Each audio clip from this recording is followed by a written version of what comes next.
Maraming nagsasabi, nababasa ko sa dyaryo, nababasa ko, naririnig ko sa radyo, television, nasa na mga flood control. Nandyan ang mga flood control na overwhelm lang.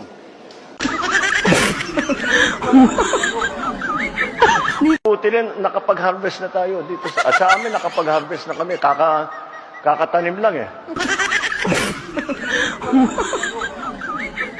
Meron po tayong magagawa. Imbis na bumaha tuwing tag-ulan, ang gagawin natin ay iipunin natin ang tubig para mapakinabangan sa panahon ng tagtuyot. Titiyakin natin ng depdeb na